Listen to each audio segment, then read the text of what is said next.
Hello and welcome to the November update of what's been happening here at Boston Lodge. It's unexpectedly sunny, so apologies for squinting, but we've been finishing off the stonework ready for the wagon repair shed. We've just got the gable end there to finish, and we've been putting the wooden battens on the outside of this ready for the cladding, which will, we hope, go on over the next month or so. But there's not so much to show you outside this time. We're going to have a bit of an explore inside. So I'm standing in the end of the old oil store in what is going to be a toilet. And what you can see in front of me is the old telephone exchange and where the railway clock used to be, which is very useful as a temporary store, but will be demolished in due course, so that we can open up the window in the end of the brass foundry on that wall, and so that we've only got the historic buildings here. We'll just go and take a look inside this one and see what they've done so far. So now we're inside the old oil store. You can see that the window's been reinstated, absolutely brilliant. And we're looking now in what is going to be the new server room. We're going to paint that wall, it won't always look that dirty. You can see we started painting the wall at the back. There's a little bit of a damp problem, but we've worked out how we're going to solve that by putting a French drain at the back. But this should make a really good room, nice and secure. And then it's got a tiny store next to it, which we'll show you in a minute.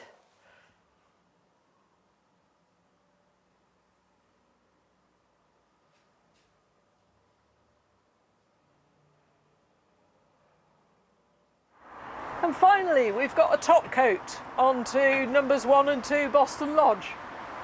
This is the final finish, but it will be painted in the spring, so it's going to look like this for quite a while. But we're really pleased to have got the top coat on before the weather closed in on us. And here we've got a really nice bit of new wall. I'm going to leave you to work out which buildings it's between and what passageway it's just blocked up. So here we are in the entrance to number 1 Boston Lodge. I think you can see the door here, which is going to be restored and put back. And on here you can see the laths for the old lath and plaster. Because this has got the most historic fabric left, we try to retain as much of it as possible. So we will be reusing most of this lath work and just replacing it where we have to. We're in the front room here of number 1 Boston Lodge, and you can see it's been stripped right back. In places we are still keeping the plaster where it was sound. Where it's not, we've had to knock it back. You can see the fireplace there, which is great. Windows, they're going, so the new sill will go under here. And where I'm standing, which you'll see in just a moment, we had to take the partition down because it was in a terrible state. And we've just put a new partition up. And here we are in what was a bedroom, I think, at one stage, and somebody's had a fire. We took the ceiling down, which looked absolutely fine, but was modern and revealed all this fire damage. Some of this plaster, again, we're keeping. Some of it we're having to remove. But you can see, basically, we've had to gut it. And the electricians are in now doing their first fix, which is why you can see cables everywhere. And here we are upstairs, where we've done a reasonable amount of stripping out. Much of the plaster is in better condition here. And you can see that we've retained the fireplace around because that's quite historic. I'm going to ask John to point his camera at the door because we're also going to keep the mouldings that go around the door, so they'll be gently restored and put back. This is the bathroom, and you can see how the ceiling is bowed with the old laths. We're not going to try and get rid of that bow because, again, these are very historic. We're going to keep them and just repair in the hole where we need to. Not a great place to have a bath at the moment, though.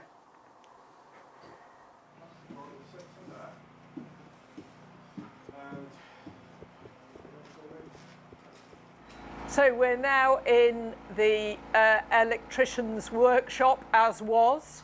And if you look up here, where the camera's pointing at the moment, when we took down the ceiling, we realised that the joist didn't go all the way across to the wall. The whole thing was actually propped up with homemade acros, shall we say, cast iron posts, which were rather beautiful in their own right. but they've gone. But what we've done is bolted bits of wood to the side so it could sit more securely on the top of the wall. And then you can see that what we started doing here is the first fix for the electrics. This is in plastic conduit this time because it's going to be buried in a lime render. But again, we're keeping some of the old features here. And if John can just pan round to the beading on the side of this window here, we're going to keep that. Looks a bit of a dog at the moment, but it'll be nice once it's been restored. We've also, which you can't see at the moment, it's difficult to get up to, a lot of the new ventilation equipment has gone up here into this roof space. This is also proving to be a very useful store for all the insulation that's needed in various places. Since the last update, we've had 2 working parties by the electrical team and 1 by the track people. The electrical people have installed the ladder racking, and you'll see on 2 sides of the building there and there the first of the 2 sets of lights. The ladder racks will take the other 2 sets of lights and also the electrical water services. Electric will be on pull down pendants to avoid things like trailing cables all over the floor. Over the last weekend, the Dear Mersey gang have been here, and we've installed or positioned all the rails that you can see on tracks 9, 10 and 11.